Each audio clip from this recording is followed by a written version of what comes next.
Estaba paralizado. El pasillo del hospital era un eco constante de mis propios latidos.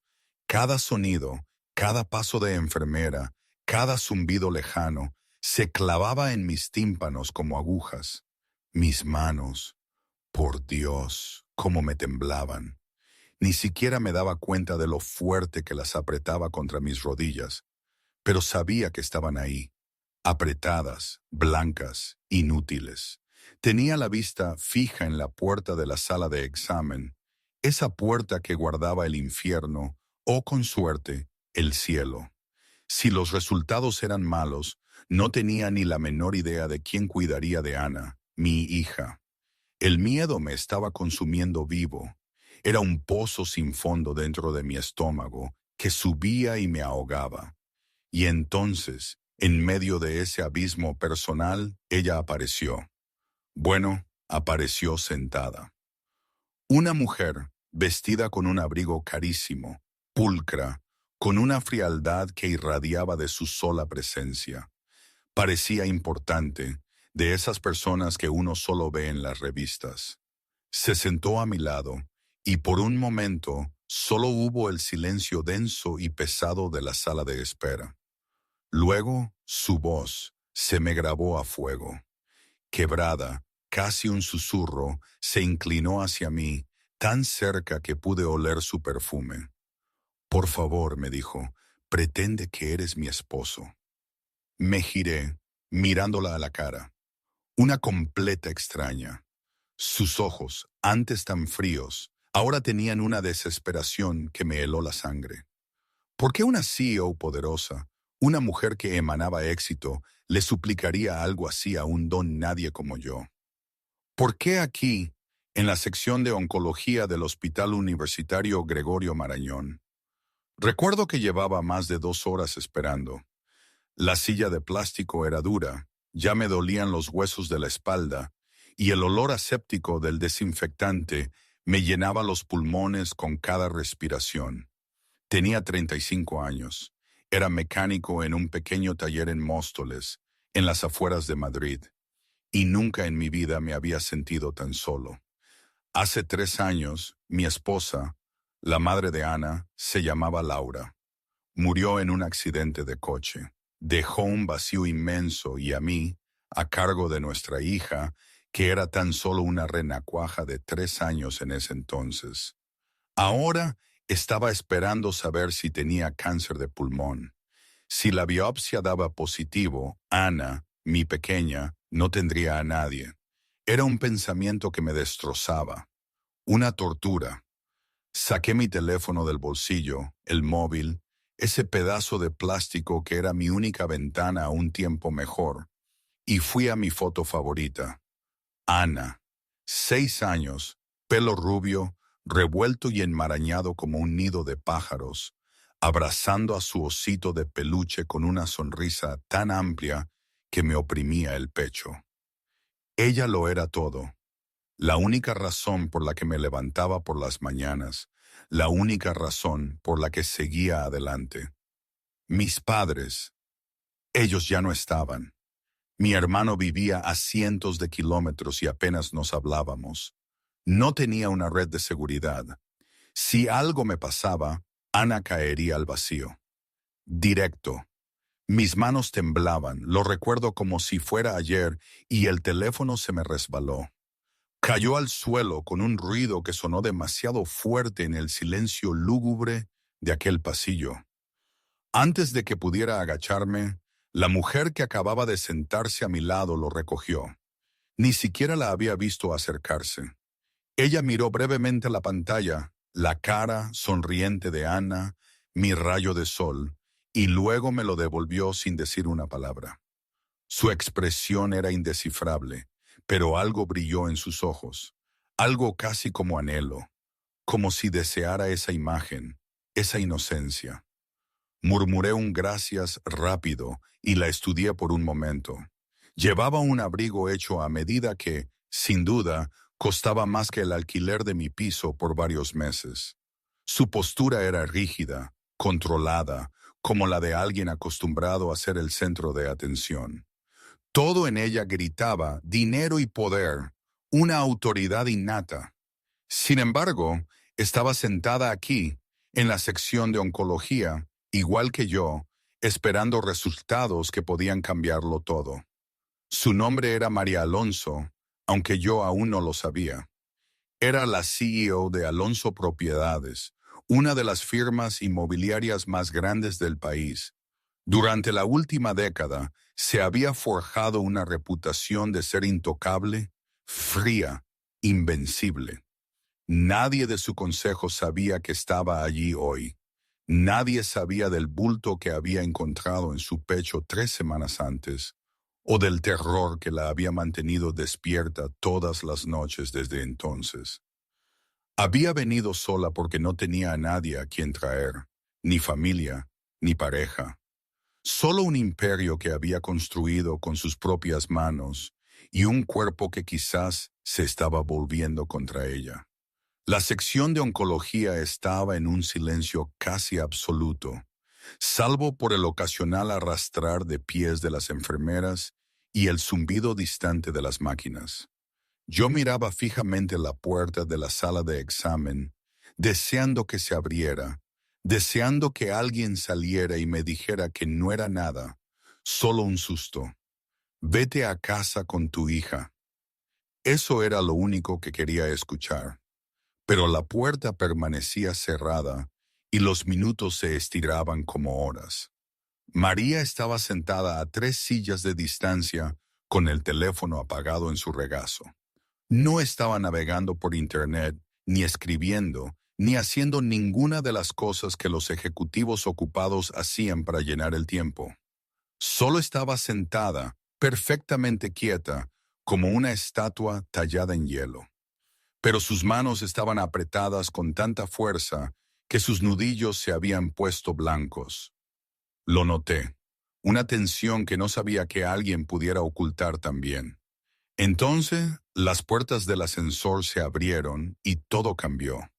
De él salió una mujer de unos 50 y tantos años, ataviada con ropa de diseñador y una sonrisa que no llegaba a sus ojos.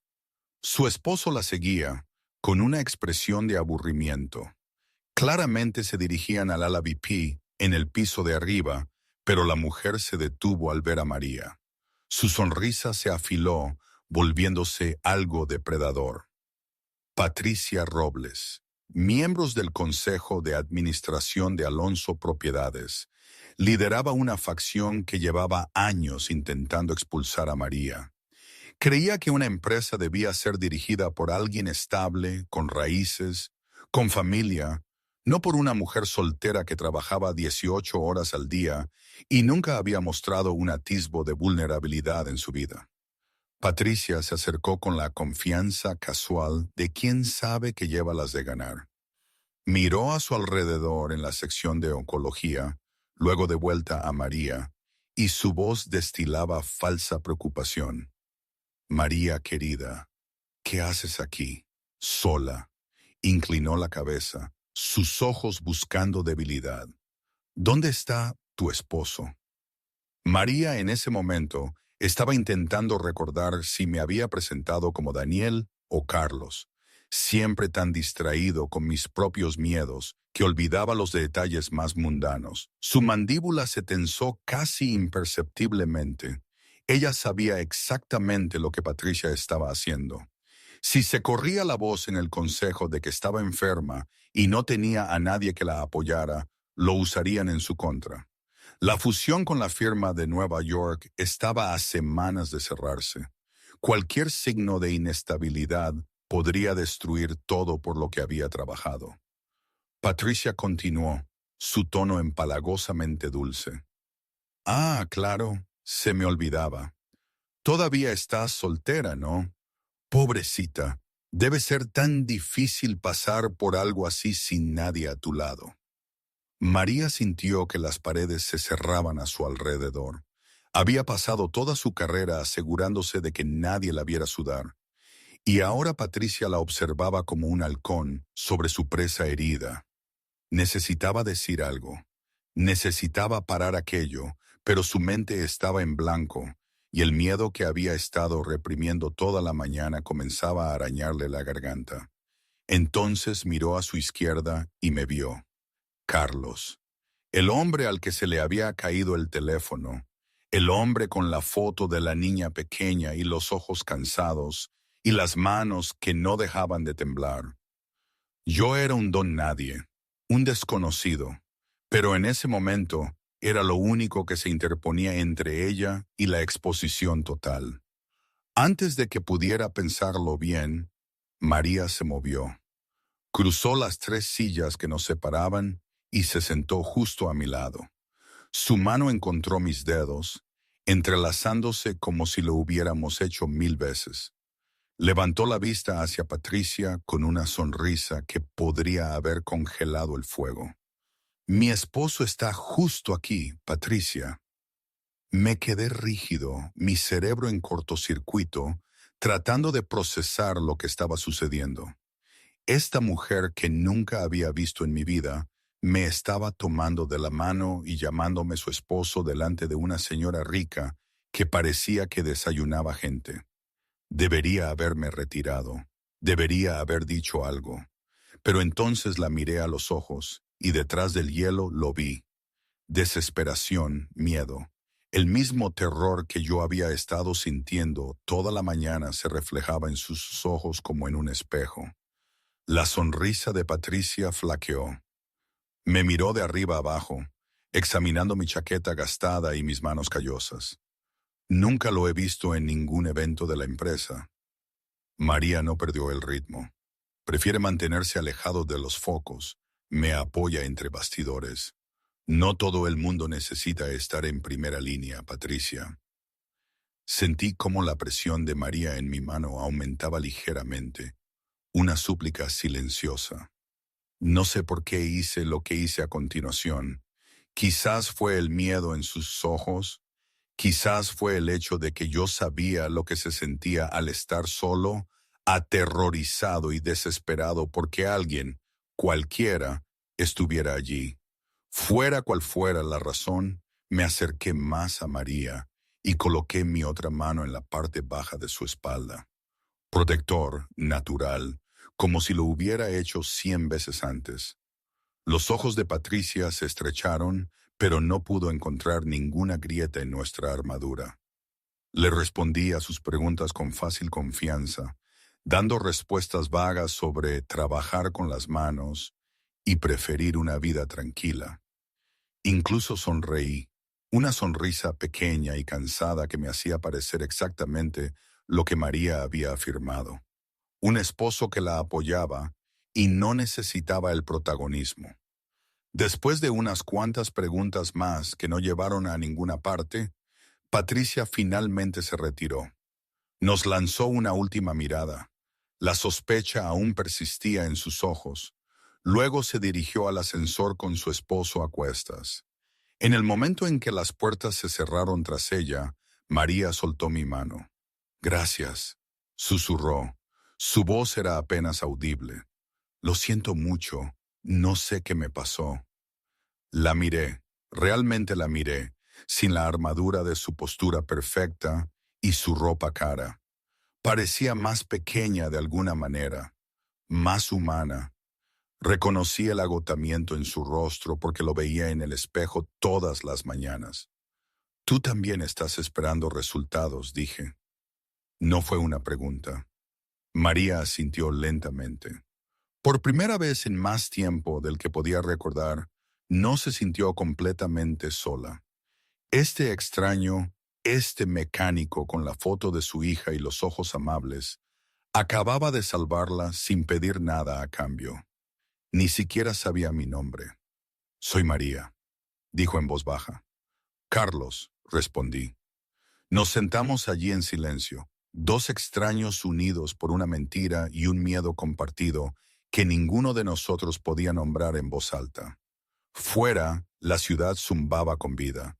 Dentro de la sección de oncología, el reloj de la pared avanzaba hacia un futuro incierto.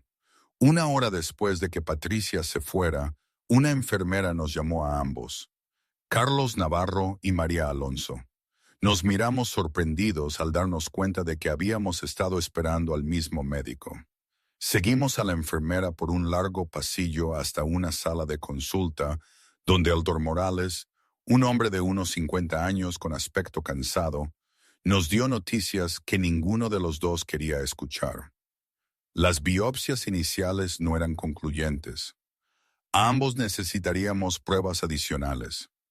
Una tomografía PET, otra ronda de muestras. Tendríamos que volver en 3 días. Sentí que el suelo se movía bajo mis pies. 3 días más sin saber. 3 días más mirando a Ana y preguntándome si se me acababa el tiempo. Le di las gracias al doctor en voz baja y salí de la sala, mi mente ya acelerada, repasando todos los arreglos que tendría que hacer. ¿Quién cuidaría de Ana mientras yo estuviera en el hospital? ¿Cómo explicaría otra ausencia en el trabajo? Las preguntas se amontonaban como piedras en mi pecho. María me alcanzó en el aparcamiento. El sol de la tarde era fuerte, rebotando en los parabrisas de cientos de coches, y entrecerró los ojos contra el resplandor mientras se ponía a mi paso. Por un momento, ninguno de los dos habló. Éramos solo 2 personas caminando por un laberinto de hormigón, cargando el mismo peso sobre nuestros hombros. Cuando llegamos a mi furgoneta, una vieja Ford Transit, con óxido asomando por los pasos de rueda, María finalmente rompió el silencio. Durante los próximos 3 días, necesito que sigas fingiendo, al menos cuando estemos en el hospital. Su voz era firme, pero había un filo en ella, una grieta en la armadura. Patricia tendrá gente vigilándome. Si se entera de que mentí, se acabó. Negaba con la cabeza. Saqué las llaves de mi bolsillo y las miré como si tuvieran algún tipo de respuesta. No pertenezco a tu mundo, señorita Alonso. Soy un mecánico. Me gano la vida arreglando coches. Sea cual sea el juego que estás jugando con tu junta directiva, yo no puedo ser parte de él. María respiró hondo. Había pasado toda su carrera leyendo a la gente, encontrando lo que más deseaban y usándolo para cerrar tratos. Se odió a sí misma por lo que estaba a punto de hacer, pero la desesperación tenía una forma de borrar los límites. Te pagaré, dijo. Lo que necesites, o... Vaciló, buscando las palabras adecuadas. Si tus resultados no son buenos, puedo ayudarte a encontrar a alguien que cuide de tu hija. Gente buena, un hogar estable. Tengo recursos. Las palabras me golpearon como un puñetazo en el estómago. Llevaba semanas sin pensar en otra cosa. ¿Qué pasaría con Ana si yo moría? No tenía abuelos, tías o tíos cerca, nadie que pudiera intervenir y darle la vida que se merecía. Y aquí estaba esta mujer, esta extraña, ofreciéndome lo único que yo no podía proporcionarme a mí mismo: una red de seguridad.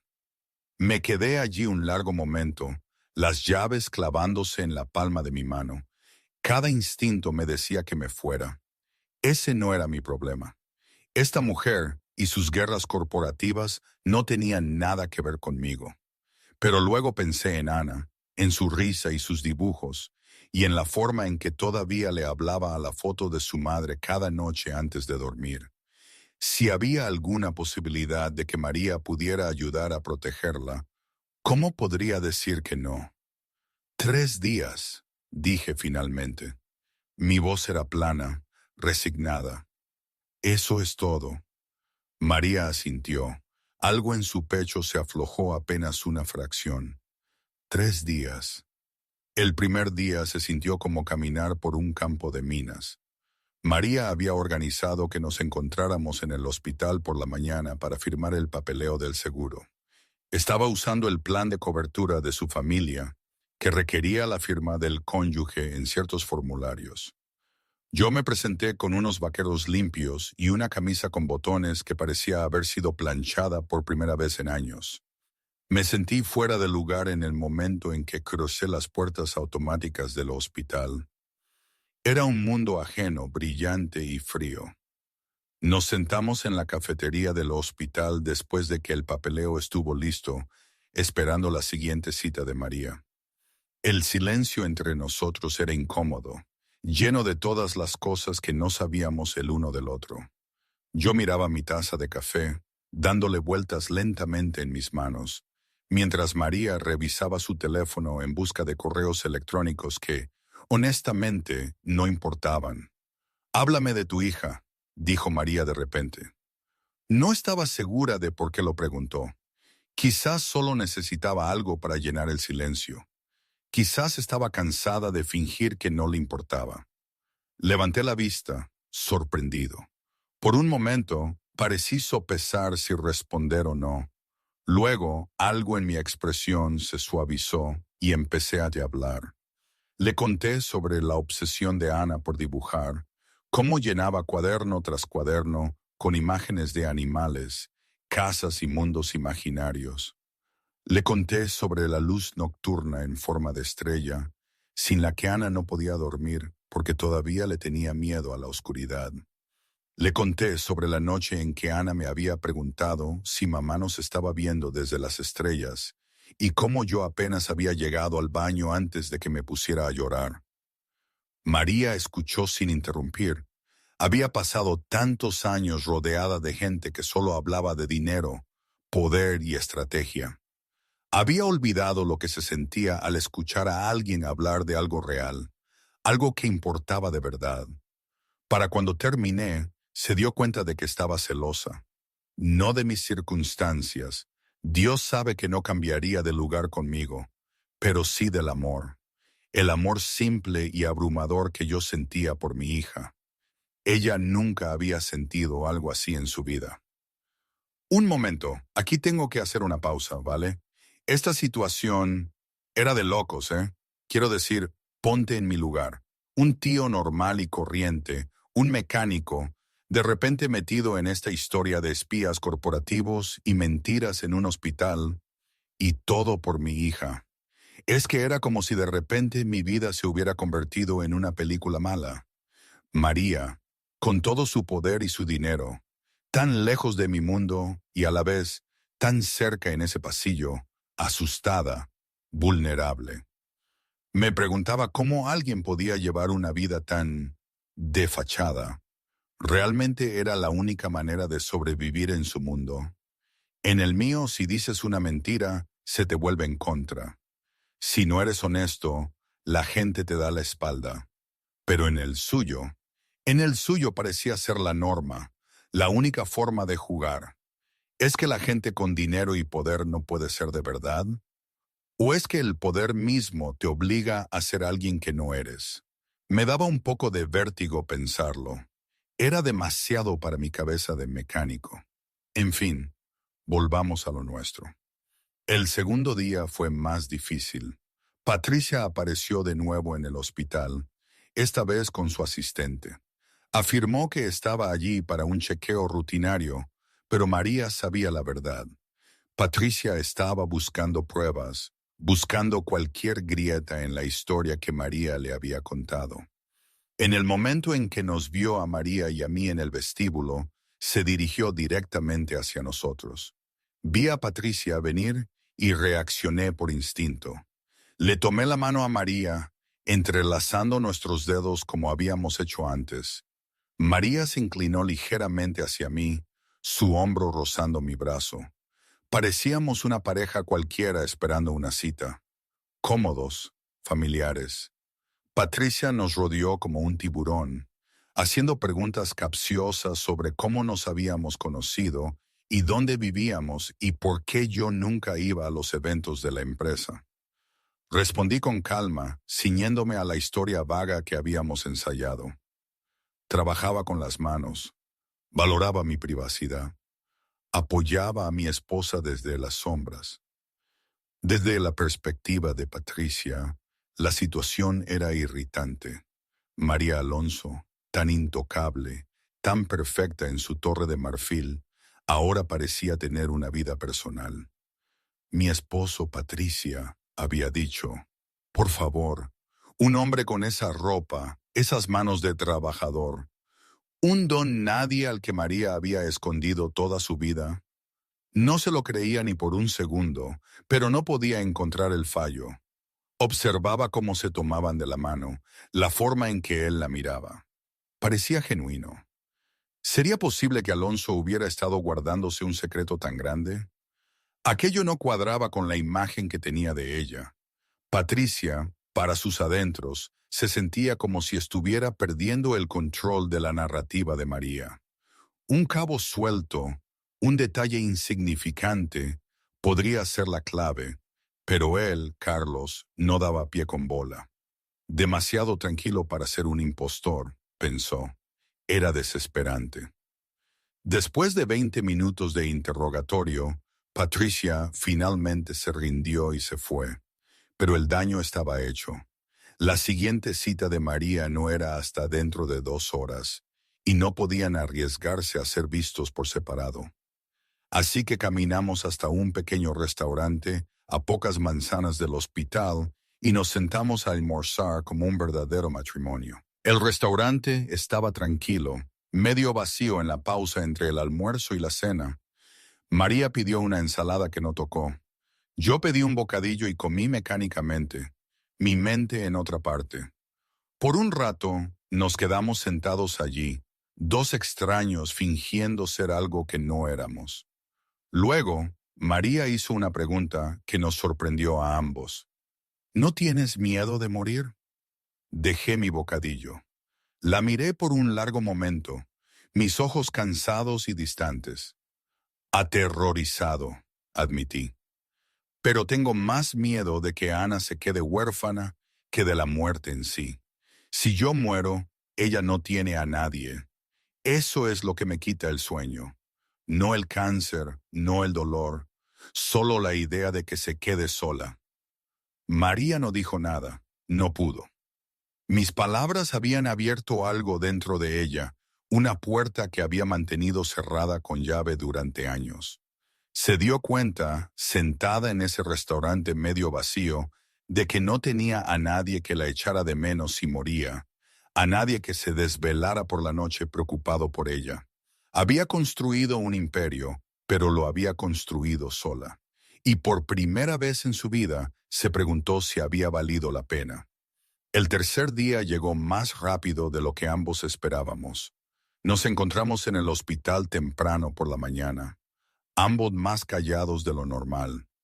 Las bromas y la charla trivial de los días anteriores se habían secado, reemplazadas por un silencio pesado que ninguno de los dos podía romper. Hoy era el día en que descubriríamos si nuestras vidas estaban a punto de cambiar para siempre. Antes de que entráramos a ver al médico, María se volvió hacia mí. Su voz era suave, apenas un susurro. Gracias, Carlos. Pase lo que pase hoy, estos 3 días han sido la primera vez que no me he sentido sola. La miré. Quería decir algo, algo significativo, algo que capturara todo lo que sentía, pero las palabras no salían. Antes de que pudiera averiguar qué decir, la puerta de la sala de examen se abrió y una enfermera llamó mi nombre. Entré yo primero.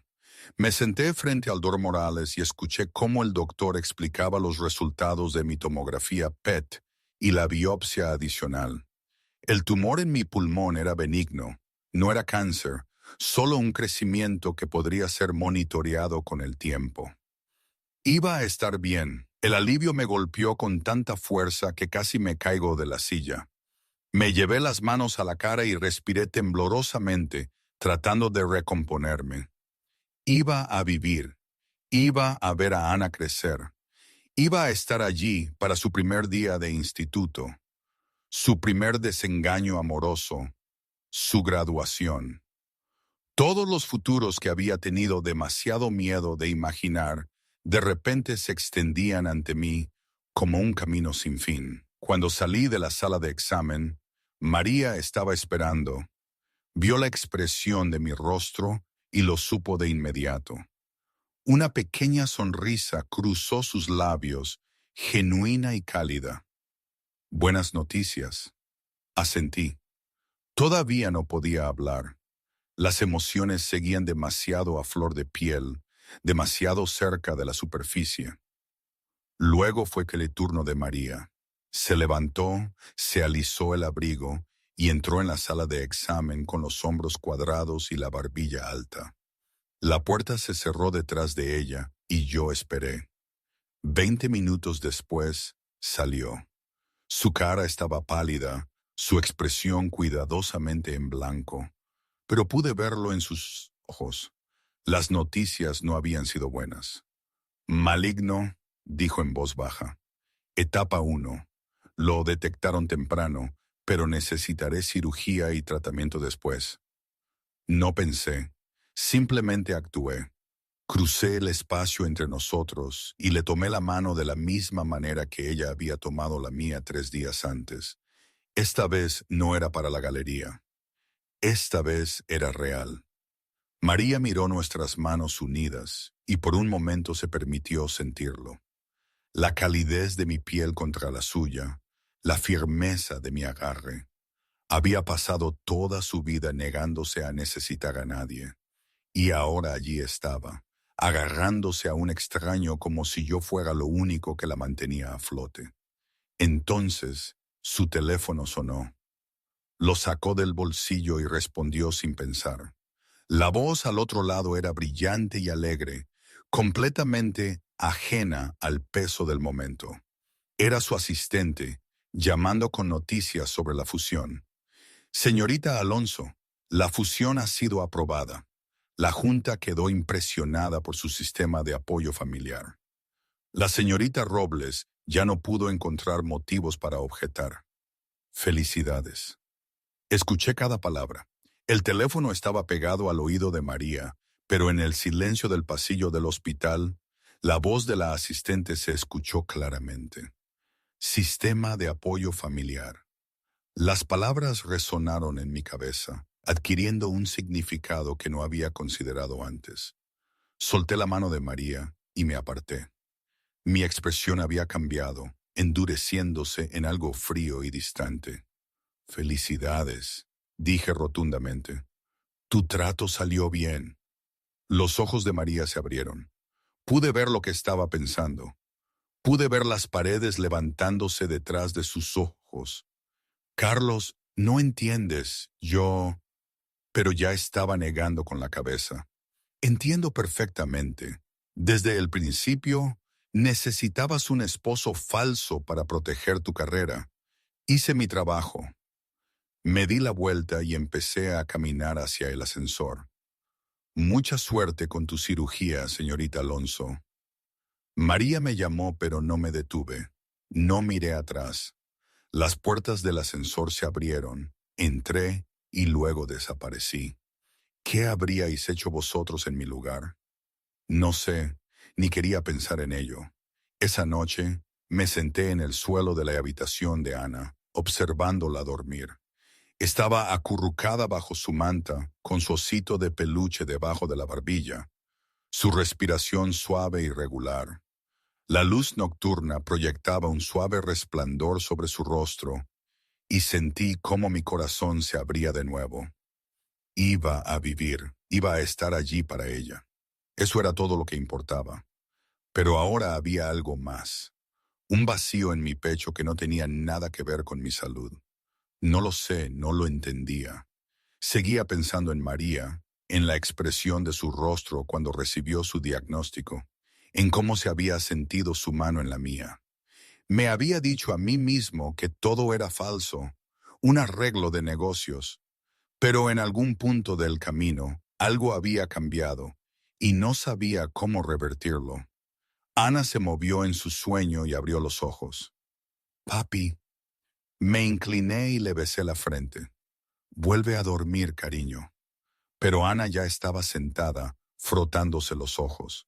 Papi, ¿dónde está la señora Bonita? ¿Va a venir a visitarnos? Sentí algo retorcerse en mi estómago. ¿Qué señora Bonita? La del hospital. La tenías de la mano en la foto de tu teléfono. Ana bostezó. Parecía triste. Quiero hacerle un dibujo para que se sienta mejor. Me quedé mirando a mi hija. No me había dado cuenta de que Ana había visto nada. No me había dado cuenta de cuánto notaba las cosas. Quizás algún día, dije suavemente. Ahora, a dormir. Ana asintió y se volvió a acostar, ya cayendo en el sueño. Me quedé allí mucho tiempo, observándola respirar, tratando de convencerme de que había hecho lo correcto. Al otro lado de la ciudad, María estaba sentada sola en su ático. Las luces del centro de Madrid brillaban a través de los ventanales de suelo a techo, pero ella no las veía. Estaba mirando su teléfono, el registro de llamadas que mostraba mi número una y otra vez. Había intentado llamarme 6 veces. No había contestado ninguna. La fusión estaba completa. Su posición era segura. Había ganado. Pero sentada allí en la oscuridad, rodeada de todos los muebles caros y el arte que había acumulado a lo largo de los años, nunca se había sentido tan derrotada. El diagnóstico ya era bastante malo. La cirugía, el tratamiento, los meses de incertidumbre por delante, todo eso podía manejarlo. Había manejado cosas peores. Lo que no podía manejar era esto, el silencio, el vacío, el conocimiento de que finalmente había dejado que alguien viera a la verdadera ella y él se había ido pensando que lo había utilizado. Cogió su teléfono e intentó mi número una vez más. Sonó 2 veces, luego saltó el buzón de voz. Colgó sin dejar un mensaje. ¿Qué diría siquiera? Fuera, la ciudad zumbaba con vida. Dentro, María Alonso estaba sentada sola en la oscuridad, preguntándose si acababa de perder a la única persona que realmente la había visto. Pasó una semana. Volví a mi rutina como si nada hubiera pasado. Me despertaba a las 6, preparaba el desayuno para Ana, la dejaba en el colegio y conducía hasta el taller donde pasaba mis días metido bajo los capós de los coches de otras personas. El trabajo era familiar, mecánico, algo que podía hacer sin pensar. Eso era bueno, porque pensar era lo último que quería hacer. Pero las noches eran diferentes. Después de que Ana se acostaba, me sentaba solo en el salón, mirando la televisión sin verla. Mi mente seguía divagando hacia el hospital, hacia María, hacia la expresión de su rostro cuando recibió su diagnóstico. Me decía a mí mismo que había hecho lo correcto. Ella me había utilizado. Todo había sido una transacción, un negocio disfrazado de algo más. Pero no importa cuántas veces lo repitiera, las palabras sonaban vacías, como una mentira que me decía a mí mismo para que irme fuera más fácil. Una tarde, Ana llegó a casa del colegio con un dibujo bajo el brazo. Corrió a la cocina, donde yo estaba haciendo macarrones con queso, y me entregó el papel con una sonrisa orgullosa. Mira, papi, lo hice para la clase de arte. Me limpié las manos con una toalla y tomé el dibujo. Mostraba 3 figuras de pie frente a una casa. Un hombre alto, una niña pequeña con pelo amarillo y una mujer con pelo castaño que llevaba un vestido azul. Todos estaban tomados de la mano, y encima de ellos, Ana había dibujado un gran sol amarillo con una cara sonriente. ¿Quién es esta?, le pregunté, señalando a la mujer. Ana se subió a una silla de la cocina y se inclinó para mirar su propio dibujo.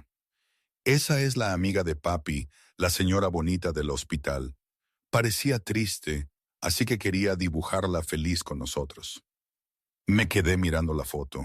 Algo en mi pecho se apretó, una sensación que no podía nombrar y que no quería examinar demasiado de cerca. Es muy bonito, cariño, logré decir. Ahora, lávate las manos, la cena casi está lista.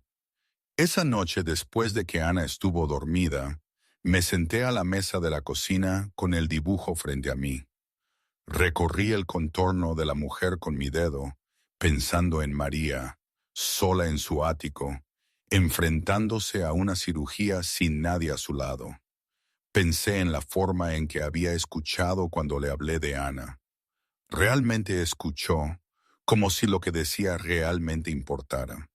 Pensé en el miedo en sus ojos cuando me agarró la mano el primer día y la calidez que lo había reemplazado para el tercero. Cogí mi teléfono y fui a su número. Mi pulgar se cernió sobre el botón de llamar durante un largo momento. Luego dejé el teléfono y me fui a la cama. Al otro lado de la ciudad, María estaba siendo preparada para la cirugía. La habitación del hospital era fría y estéril, llena del zumbido de las máquinas y la tranquila eficiencia de las enfermeras, revisando monitores y ajustando líneas intravenosas. Yacía en la camilla con una delgada bata de hospital, mirando las baldosas del techo y contando los pequeños agujeros en cada una. Cualquier cosa para evitar que su mente divagara a lugares más oscuros. Una enfermera apareció a su lado con un portapapeles. Señorita Alonso, ¿hay alguien a quien debamos contactar? ¿Algún familiar al que podamos llamar? María negó con la cabeza lentamente. No, no hay nadie. La expresión de la enfermera brilló con algo que podría haber sido lástima, pero fue lo suficientemente profesional como para no dejarlo ver por mucho tiempo. Hizo una nota en su portapapeles y pasó a la siguiente tarea, dejando a María sola con sus pensamientos. Por primera vez en años, María sintió que las lágrimas se acumulaban detrás de sus ojos. Había pasado toda su vida adulta demostrando que no necesitaba a nadie. Había construido una empresa de la nada. Había luchado contra adquisiciones hostiles. Había desafiado a los miembros de la junta que querían verla fracasar. Nunca había llorado, ni cuando sus padres murieron con un año de diferencia, ni cuando su compromiso se desmoronó a los veintitantos. Ni una sola vez en todos los años desde entonces, pero tumbada allí, en esa fría habitación del hospital, esperando ser llevada al quirófano, finalmente se rompió. Las lágrimas llegaron en silencio al principio, deslizándose por sus sienes y desapareciendo en su cabello. Luego sus hombros comenzaron a temblar y se llevó la mano a la boca para evitar hacer un ruido. No lloraba porque tuviera miedo de morir. Lloraba porque se había dado cuenta demasiado tarde de que había pasado toda su vida alejando a la gente, y ahora no le quedaba nadie a quien aferrarse. Antes de llevarla al quirófano, María le pidió a la enfermera un bolígrafo y un papel. Le temblaban las manos, pero se obligó a escribir. La carta era corta, solo unos pocos párrafos, pero cada palabra le costaba algo. Carlos escribió, te elegí ese día porque necesitaba un esposo falso, pero en esos 3 días me di cuenta de que no necesitaba un esposo. Necesitaba a alguien que realmente me viera. Tú fuiste la primera persona en hacerlo. Lamento no haber sido lo suficientemente valiente como para decirte esto cuando todavía podía. Si no lo consigo, por favor dile a Ana que la señora Bonita cree que es la niña más afortunada del mundo por tener un padre como tú. Dobló la carta y se la entregó a su asistente con instrucciones de entregarla en mi dirección. Luego la llevaron y cerró los ojos y el mundo se oscureció. La carta llegó a la mañana siguiente. Yo estaba en la cocina preparando el desayuno cuando oí un golpe en la puerta. Abrí y encontré a una joven con un traje de negocios que sostenía un sobre. No dijo nada, simplemente me entregó la carta y se fue. Me quedé en el umbral, mirando mi nombre escrito con una elegante caligrafía en la parte delantera del sobre. Lo abrí y leí las palabras de adentro una vez, luego 2 veces, luego una tercera. Me temblaban las manos cuando terminé. Ana levantó la vista de su cereal. Papi, tienes los ojos rojos. No respondí. Ya estaba buscando mi teléfono, llamando al taller para decirles que no iría. Luego llamé a la señora Rodríguez, la vecina de al lado, y le pregunté si podía cuidar de Ana unas horas. No expliqué por qué. No tenía tiempo. 20 minutos después, estaba en mi furgoneta, acelerando hacia el Hospital Universitario Gregorio Marañón. No sabía si era demasiado tarde. No sabía qué diría cuando llegara. Todo lo que sabía era que no podía dejarla enfrentar esto sola. Ya no. Llegué al hospital justo cuando estaban sacando a María de la sala de recuperación. Todavía estaba inconsciente, su rostro pálido contra la almohada blanca, su cabello extendido alrededor de su cabeza como un halo oscuro. Encontré una silla y la acerqué a su cama. Le tomé la mano de la misma manera que ella había tomado la mía ese primer día en la sección de oncología y esperé. Pasó otra hora. Las enfermeras iban y venían, revisando signos vitales y ajustando medicamentos. Pero no me moví. Simplemente me quedé allí, tomándole la mano, observándola respirar. Cuando María finalmente abrió los ojos, lo primero que vio fue mi rostro. Parpadeó lentamente, confundida, segura de que debía estar soñando. Su voz salió quebrada y seca. Carlos, ¿estoy soñando? Negué con la cabeza. No, estoy aquí. Los ojos de María se llenaron de lágrimas. ¿Por qué? La miré por un largo momento, luego le apreté la mano suavemente. Ya no estoy aquí para pretender ser tu esposo. La respiración de María se detuvo. Entonces, ¿por qué? Para ser alguien que se queda, dije en voz baja. De verdad, esta vez. 3 meses después, María completó su primera ronda de tratamiento. La cirugía había sido exitosa y los médicos eran optimistas sobre su pronóstico. Su cabello había comenzado a adelgazarse por la quimioterapia y había perdido peso. Pero había una ligereza en sus ojos que no había estado allí antes. Estaba aprendiendo a soltar, a aceptar ayuda, a confiar en que no tenía que cargarlo todo sola. Yo seguía siendo mecánico en el mismo taller en Móstoles. Mi vida no había cambiado mucho en la superficie, pero ahora cuando llegaba a casa del trabajo, había alguien esperándome además de Ana, alguien que preguntaba por mi día y que realmente quería escuchar la respuesta. Una tarde cálida de finales de primavera, los tres estábamos sentados en un banco del Parque del Retiro, no muy lejos del hospital donde María todavía iba a sus chequeos. Ana estaba encaramada entre nosotros, trabajando en un cucurucho de helado que se derretía más rápido de lo que podía comerlo. La ciudad zumbaba a nuestro alrededor, pero existíamos en nuestra propia pequeña burbuja de paz. Ana levantó la vista hacia María con chocolate untado alrededor de su boca.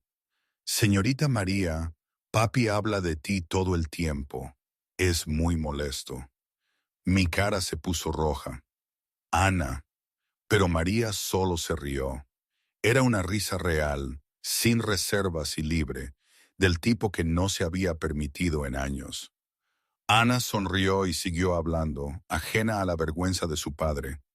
Pero me gusta porque cuando habla de ti, sonríe. No sonreía así desde hace mucho tiempo. María me miró, sus ojos brillaban. Yo le devolví la mirada y algo pasó entre nosotros que no necesitaba palabras. Gracias por no irte, dijo María suavemente. Alargué la mano y le apoyé la mano en el hombro. Gracias por sujetarme la mano aquel día. Ana nos miró de reojo, el helado goteando por su barbilla. ¿Os vais a besar o qué? María y yo estallamos a reír. María se inclinó hacia mi lado y yo la rodeé con mi brazo. Ana volvió a su helado, perfectamente contenta con el mundo que había ayudado a crear. Y hoy, ¿qué te digo? Todavía no lo tengo claro. A veces pienso que fue lo mejor que me pudo pasar, encontrarla así de la manera más inesperada. Otras veces me pregunto si no metimos la pata hasta el fondo, si todo esto es demasiado frágil. Probablemente ambas cosas son verdad. Así es la vida, ¿no crees? Nada es blanco o negro, nada es perfecto, pero al menos es real, es nuestro, y eso supongo ya es mucho.